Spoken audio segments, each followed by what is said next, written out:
Atenção! O programa Rasta News não é recomendado para menores de 16 anos. Contém linguagem obscena, palavras de baixo calão, piadas ruins e humor nordestino. Tirem as crianças da sala.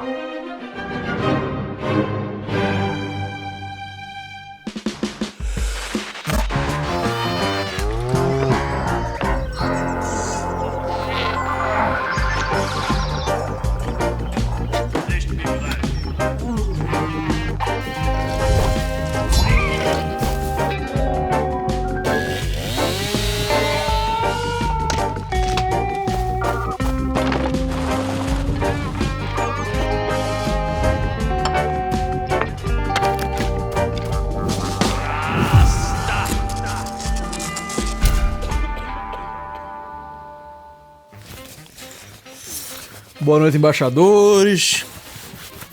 Boa noite, rastas e rastas. O que dignifica o homem. A santificação. No Rasta News de hoje, dia do trabalho. Vai! Vamos lá. No programa de hoje, falaremos sobre o 1º de maio, o dia do trabalho. Uma data que surgiu em homenagem, vejam só vocês, não ao trabalho, mas a um evento de luta pela diminuição do trabalho. Aí eu já gostei. Em 1886, neste mesmo dia, certos sindicatos de Chicago iniciaram uma greve geral, cheia de tretas e confusões, reivindicando uma redução na sua jornada de trabalho para 8 horas diárias. Décadas depois, essa datinha aí, foi escolhida pela Internacional Socialista para ser o Dia Internacional dos Trabalhadores. E aí fomos nós, brasileirinhos que somos, fazendo aquele cover, colocamos a data no nosso calendário. Enquanto isso, a fofoca por aí é que os próprios americanos, que ainda não eram tão bobos e ainda tinham uma certa prudência e cuidado com a sua própria casa, não colocaram este dia para homenagear os trabalhadores, justamente porque não queriam que essa homenagem fosse associada aos socialistas. Mas aí eu pergunto, o que é o trabalho? Para que serve? O que são e o que querem os trabalhadores? Além do produto escalar dos vetores, força e distância, o trabalho é uma palavra que fala sobre a prática da vida em comum. Existem diversos tipos. Trabalhos fáceis, trabalhos duros, trabalhos físicos, trabalhos espirituais, trabalhos mentais, místicos e muito mais. O trabalho, para alguns, é um elogio. Tivemos grandes trabalhadores na história. O marceneiro José, os também marceneiros Marcondes e Marcondes em Marcondes, que depois formaram a primeira dupla sertaneja trio do Brasil, além de tantos outros, como Hércules e seus trabalhos e o Caboclo Tranca-Rua nas encruzilhadas.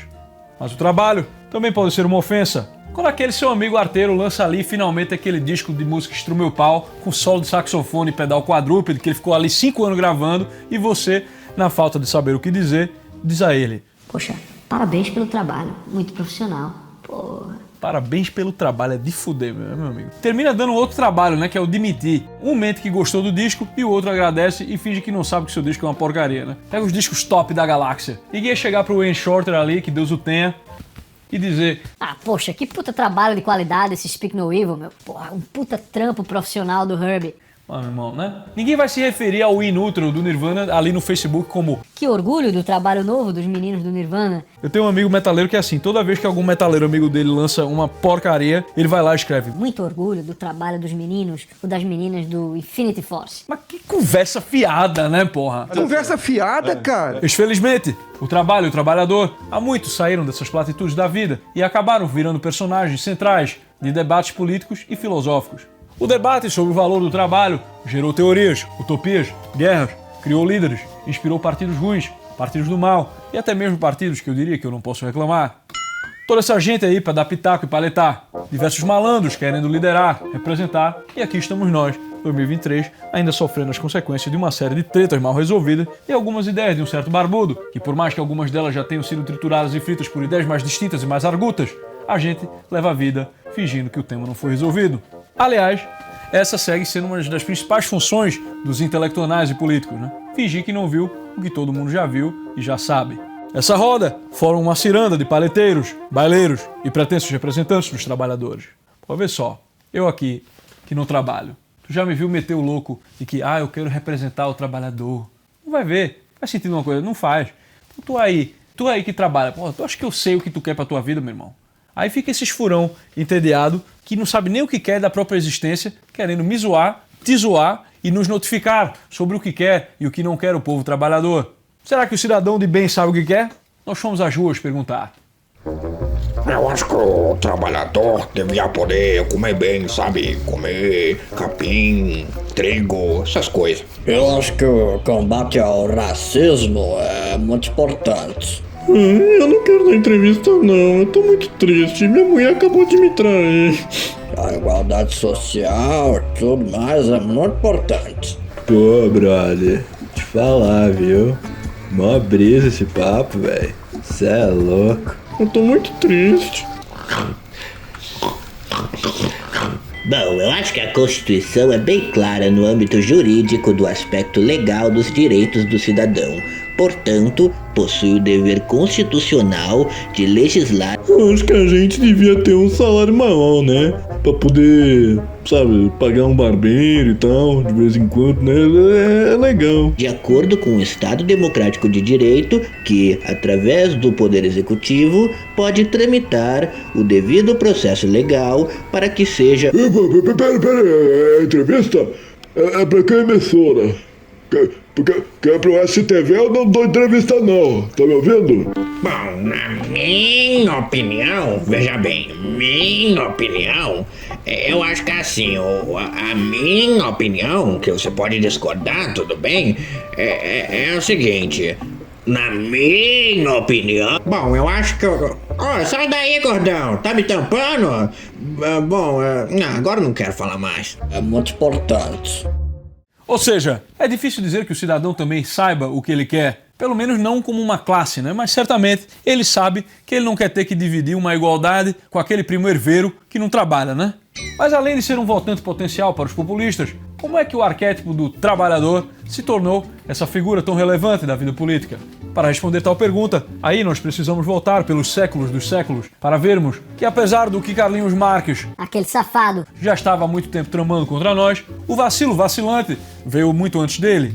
Vejam só, lá nos tempos mais primórdios, quando a catalaxia não estava aí, os tempos de Adam Smith, David Ricardo e muitos outros, havia uma crença de que o valor de um objeto poderia ser determinado pelo trabalho investido nele. Adam Smith, nesse espírito, escreveu o clássico A Riqueza das Nações, que supostamente alguns dizem que seria um clássico da defesa do capitalismo, mas, ao usar o conceito de trabalho incorporado como fonte de valor, pavimentou o caminho para a maior bigodagem da história da economia séculos depois. David Ricardo, esse economista com o nome de cantor de show de calor do SBT, seguiu nos mesmos moldes. Em defesa dos dois, Adam Smith, além da Riqueza das Nações, também escreveu um tratado sobre os sentimentos morais, o que certamente o impediu de chegar às raias da loucura do que fizeram com o conceito de valor-trabalho mais tarde. Esta era a teoria econômica do valor-trabalho. Seria a quantidade de trabalho necessário que definiria o valor de um produto. Então, nada mais justo do que colocar o trabalhador no centro do debate das coisas. Na verdade, Carlinhos Marx vai adicionar o trabalho socialmente necessário para produzir. A galera levantou ali a pelota redondinha só para o Marx malandramente pegar na veia e dizer que o valor vem do trabalho socialmente necessário. Ora porra, disse Marx, se o trabalhador tudo produz e todo o valor gerado vem dele, logo ele está sendo explorado ou roubado ao não receber todo o valor que produziu e ter que dar uma parte para alguém que não trabalhou naquilo.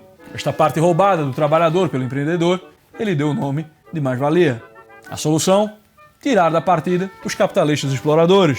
Como foi que essa ideia de não aceitar a exploração, de ter um cara ali recebendo uma parte de algo que ele não produziu, se tornou depois uma defesa de vagabundo ter direito a tudo sem precisar trabalhar, é uma outra conversa bem longa. Mas o fato é que estava aí, concebida, a teoria da exploração e da mais-valia. Essa coisa do valor-trabalho veio em boa hora, porque oferecia um dado objetivo sobre o valor das coisas. Parecia preciso. A economia ia crescendo como uma ciência autônoma e essa coisa do trabalho parecia mensurável e oferecer um método mais rigoroso e tirava aquele ar de ser uma ciência muito esotérica. E não era de todo sem alguma verdade, ou ao menos alguma plausibilidade. Afinal, alguma relação com o preço das coisas o trabalho empregado deve ter. Era o entusiasmo do tal espírito do tempo, sempre aparecendo para nos engazupar. Mas não demorou muito para que o valor-trabalho fosse contestado. Rapidamente, as pessoas perguntavam: Poxa, cara, mas e um terreno nunca antes trabalhado, como pode ter valor?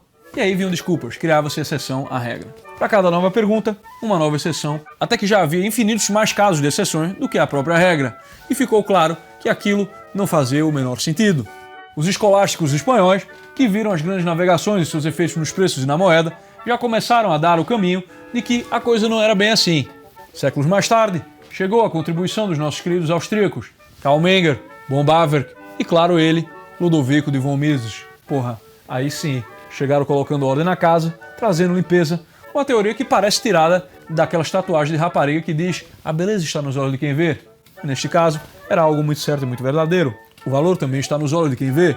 E, portanto, não era puramente objetivo, mas havia um forte componente de subjetividade. Dessa teoria valor-trabalho, sobe a teoria do valor subjetivo. Foi como se Júnior Baiano tivesse entrado ali nas ideias do Marx. E assim, tudo fazia mais sentido. O ser humano valoriza coisas bizarras, paga por coisas bizarras, e boa parte de suas ansiedades cotidianas modernas são desejos completamente estapafúrdios. Temos gente adulta ali que sonha em ir pra Disney, né? Tem gente que gosta de peito de frango grelhado, tem gente que quer saber do novo sapato da Avon, e também toda a cultura da gadeagem, onde os rapazes juntam dinheiro para comprar o sonho do carnaval na Bahia, para conhecer uma cocota que gasta seu dinheiro em cílios postícios e tatuagem carpe diem no toba. Aliás, o valor trabalho não poderia explicar como pode uma mulher, que é uma das coisas que mais dão trabalho nesse mundo, ser tão caro, né? O cara tem que ser paciente, gentil, levar, buscar em casa, chamar o Uber, fazer reserva no restaurante legal e ainda tem que pagar a conta? Se existisse um fio de razão nesse negócio aí desse marxismo, era o cara que devia estar sendo pago pelo valor gerado no seu trabalhoso exercício de paciência. Caio Castro refutou Marx. Cadê o meu Campari? Além dos austríacos e Caio Castro, outros grandes acadêmicos também refutaram o valor-trabalho, como os membros da Escola Brasileira de Samba de Economia, os acadêmicos de Milton Friedman, que com seus diversos sambas provaram que fazer um samba pode até dar trabalho e ainda assim não gerar valor algum. A minha conta, meu amigo, não viu pingar um centavo dessas músicas. Nada! O valor subjetivo ajudou a entender as nossas preferências temporais, como o porquê de uma jovem preferir pagar R$500 num vibrador empoderado, ao invés de esperar para gozar quando o preço cair na metade no final do ano. É a urgência do vício, mostrando que custa caro. E também explica melhor as promoções. Porra, um pastel por R$7 pode ser um preço bom, mas você não quer 2 por 14? Porém, já acharia interessante aquela promoção marota, 2 por 12. Ou seja, o primeiro pastel vale 7, mas o segundo só vale 5 ali na tua cabeça. Coisas simples, mas fundamentais. A realidade do valor pode parecer banal, mas não é necessariamente óbvia. Muitos ainda dizem que o valor de um produto se dá pelo valor dos seus insumos. Porra, meu irmão, errou feio, errou rude, né?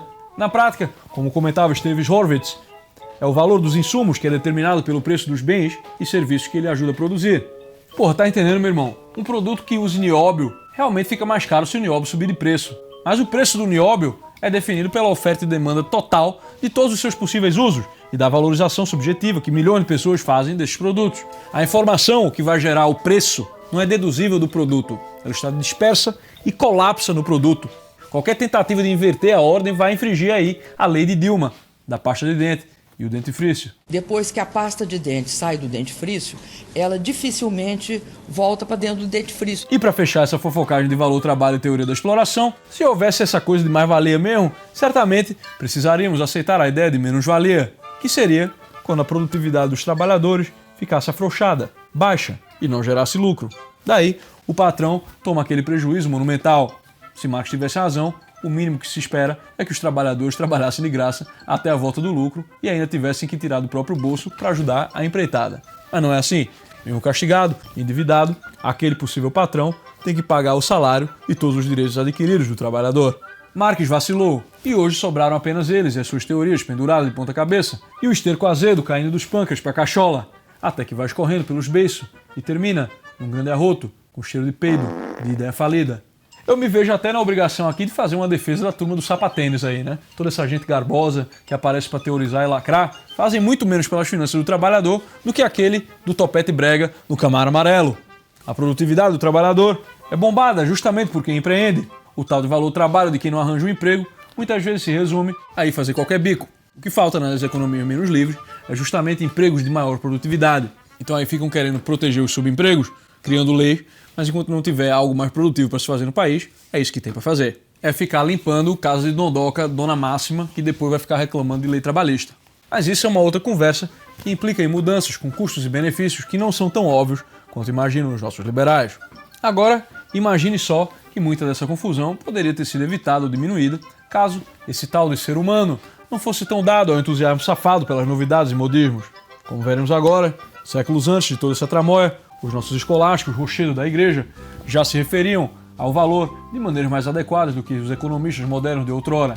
A borrada pestilenta veio, mas não faltou aviso. Os italianos, São Bernardino e São Antonino, tiveram o papel de nos avisar que as trocas trazem benefício mútuo para as partes envolvidas. A economia já não é um jogo de soma zero. No século XV e XVI vieram os escolásticos tardios espanhóis, a escola de Salamanca, e também mandaram nos avisar bastante sobre o assunto. Especificamente, o padre Juan de Mariana tratou da inflação e se opôs à prática de reis de alterar o conteúdo metálico da moeda, inserindo metais mais baratos para expandir a quantidade de moeda em circulação e expandir as suas próprias riquezas, pois isso iria alterar os preços. Estamos aqui em 2023 e os nossos artistas ainda não entenderam.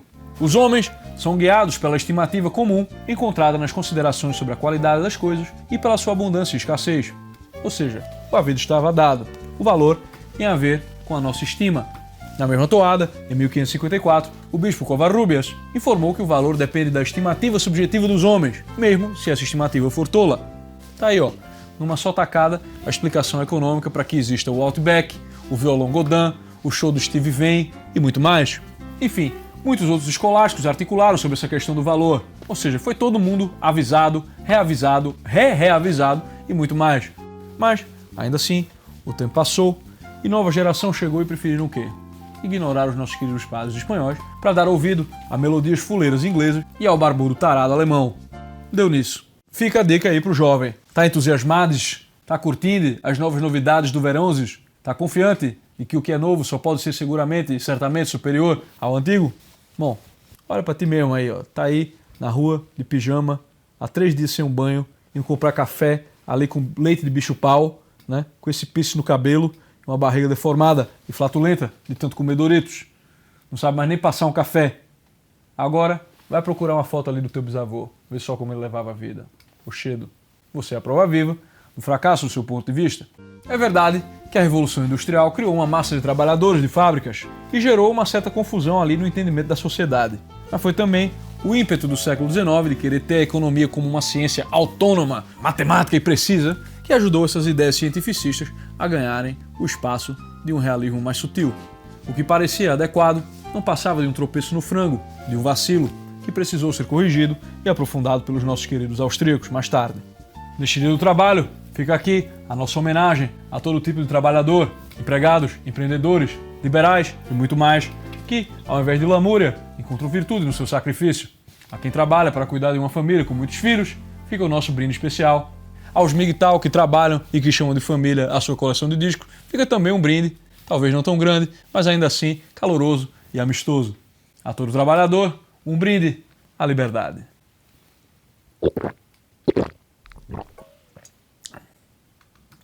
Chega de bigodagem. E falando em bigodagem, é hora do nosso troféu bigodagem. E o troféu bigodagem de hoje é para ele, que dizia defender os trabalhadores, que se preocupou com a questão judaica e era contra o capitalismo inglês. Eita, quem será esse aí? Quem será esse aí? Será o moço do Partido dos Trabalhadores alemão ou do Partido Trabalhista? O pinteiro ou o poeteiro? Hitler ou Marx? Marx ou Hitler? Bigodinho ou barba? Barba ou bigodinho? Vai. Peguei. Mas hoje quem leva é o nosso sapo barbudo, Carlinhos Marques. Todo mundo sabe que o Marx apontou uma tremenda algazarra neste mundo. Como falamos antes, zoou a questão do trabalho, criou teorias bola de gordura, mas na sua vida privada ele não deixava barato. Além de comunista, o Carlinhos seguia a escola Away de viver a Deus dará. Não queria saber de conta de luz, conta de lixo e nem conta de lixo. E ainda era barraqueiro nos tempos de universitário. Se metia ali em duelo, torrava o dinheiro do pai com birita e jogatina. Depois casou e passou a tretar com a esposa, coitada, né? Ela que era rica e passou a sustentar o flauteio desse artisteiro. Dava mesadinha ali pro marido. Isso aí, meu irmão. Eu não quero saber de opinião de um gigolô, porra. Cachorro de madame. Gastava o dinheiro da esposa e se endividava de novo. Daí ficava com dificuldade para comprar comida. A esposa usava as calças dele como garantia para empréstimo, porra. Iniciando uma tradição bastante socialista de ter como colateral alguma coisa inútil. Mas ainda assim, uma vez foram despejados da sua casa e chegaram a ter que passar uma noite na rua. Não é por acaso, o cara fez ali 7 filhas e só sobreviveram 3, né? E ele ainda culpou a esposa pela morte do filho. Vida louca, malicioso. Ficava ali, os pobres criancinhas na várzea, não dava atenção para a família, mas tinha tempo disponível para, entre o estudo de uma platitude e outra, se ocupar de comer empregado e botar nela um filho, né? Pô, meu irmão, mas que mafuá, hein? Que rendezvous, que fuzuê. Realmente, Carlinhos Safadão vai levar também uma série inteira do nosso troféu Pai do Ano, de 1844 a 1857. Vocês não fazem ideia da quantidade de trapo velho e imundo que é necessário para passar tanto de pano que passa pra esse tal de Carlinhos, né? Ah, não, ele era um produto do seu tempo, imagina. Não era antissemita, não. Vou ler aqui uma passagem dele, né? Que é a base profana do judaísmo. O prático espírito do judaísmo, o egoísmo, o dinheiro. Qual é o objeto de culto do judeu? O dinheiro. O que é seu Deus secular? O dinheiro. Ou isso aqui, né? O judaísmo não é uma religião, mas sim uma entidade prática para o egoísmo individual. Imagina aí, né? Se Marx seria antissemita, né? Esse caboclo bom, filho de Abraão, né? Paizão, que era um poço de tolerância, equilíbrio e serenidade. Querido, né? Qualquer um que já foi ali no Comedy Cellar da vida sabe que os filhos de Abraão têm o melhor senso de humor autodepreciativo que existe. O problema é quando uma piada assume áreas de seriedade.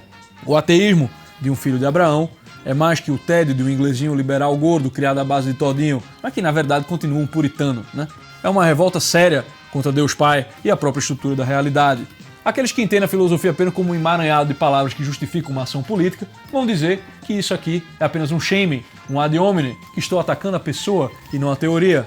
Mas a quem entende a filosofia como unidade do conhecimento na unidade da consciência e vice-versa, isso não pode passar batido. Um deslocamento entre o eixo da experiência real e a descrição que a pessoa faz da realidade é um sinal maligno, e uma inversão é pior ainda. Se o caráter de Marx pode ser algo que muitos diriam que pouco importa, talvez, pelo menos, teria sido de grande valor que o velho Marx e a sua turma do Confete e Serpentina tivessem dado ao garoto Marx, que ali, aos 17 anos, escreveu sobre a dificuldade da escolha de uma profissão para um jovem. A razão não pode mais conter o homem que está tentado pelo demônio da ambição. Sua posição é determinada pelo acaso e pela ilusão. Se nós escolhemos uma profissão para a qual não possuímos talento, nunca poderemos exercê-la dignamente. Nós logo perceberemos, com vergonha, nossa incapacidade e diremos a nós mesmos que somos criaturas inutilmente criadas, membros da sociedade que são incapazes de cumprir sua vocação. Então, a mais natural consequência é o autodesprezo. O autodesprezo é uma serpente que rói o peito, suga o sangue vital do coração, mistura-o com seu veneno de misantropia. Porra, ele podia ter parado por aí, né? Fazer uns stand-up lá no Village, né? Mas seguiu como filósofo economista, em vez de confessar os seus pecados. Essas profissões aí que não são tão envolvidas com a vida, preocupadas aí com verdades abstratas, são as mais perigosas para um jovem cujos princípios ainda não são firmes, cujas convicções ainda não são fortes e inabaláveis. No caso de Carlinhos, o maluco simplesmente abstraiu realmente o trabalho de todas as outras realidades que o circundam, criando ali um fantasma que se mede em horas. E veja que esse é o ateu materialista. Então tá aí, Marx explicando a si mesmo e toda essa gente da história que não quer saber a história, mas de guiar a história. E também os geógrafos ali, né, que se ocupam mais da taxa de juros do que conhecer a caatinga, né? Fazer coleção de rocha, plantar uma árvore e muitos outros profissionais, sociólogos, antropólogos e outros senhoritos satisfeitos juvenis, cegos por suas ambições e movidos por uma fúria contra a realidade e pelo desprezo por si mesmos. Caindo na armadilha que ele próprio descreveu em sua juventude, Marx deixou um legado pretensioso, baseado em uma teoria econômica que é a síntese da anti-economia, e alimentou os anseios de senhoritos satisfeitos em transformar o mundo, sem antes conseguir transformar a si mesmos em nada melhor. Suas ideias deram poder a toda sorte de aventureiros de linhagem caótica, que tornaram-se governantes com poderes nunca antes vistos na história deste mundo, e que todos vocês já conhecem. Poderes estes, vazios de juízo, e sempre ágeis em transferir todas as responsabilidades por seus danos, assassinatos e tragédias. A Karl Marx, por favor, receba aqui, com a mais alta distinção, o nosso troféu bigodagem. Rasta, os humanos estão acabando? Estão só porque a gente tá acabado e no bico do corvo não significa que a humanidade esteja, né? Rasta, o que o Rasta de hoje falaria para o adolescente Rastinha? Olha aí no que deu. Rasta, quais os gêneros de música tipicamente brasileiros que você mais curte ouvir? Olha, meu filho, eu gosto muito da virilhada e eu gosto muito do sertanejo dupla, trio. Inclusive, temos o Marcondes, Marcondes e Marcondes, que é um grande sucesso. A primeira dupla sertaneja trio do Brasil. Marcondes, Marcondes, Marcondes. Acordei com o pau queimando. Já não limpo faz um ano. Vamos lá, Brasil! Acordei com o pau queimando. Esqueci de limpar. Já não sei o que pode ser. ser DST. Já não sei o que pode ser, deve ser DST. Gonorreia de você. Agora na Rússia. Acordei com pau queimando, já não limpo faz um ano. Acordei com pau queimando, já não limpo faz um ano. Esqueci de limpar, já não sei o que deve ser. Deve ser DST. Já não sei o que deve ser DST. Gonorreia de você. Agora russo e espanhol. Despertei con el palo quemando, ya no limpió hace año. Desperté con el palo quemando, ya no limpió hace año. Le olvidé de limpiar, ya no sé qué puede ser. Debe ser DST. Ya no sé qué puede ser, debe ser DST. Gonorreia de você. Brasil, valeu todo mundo, valeu pra você em casa, obrigado.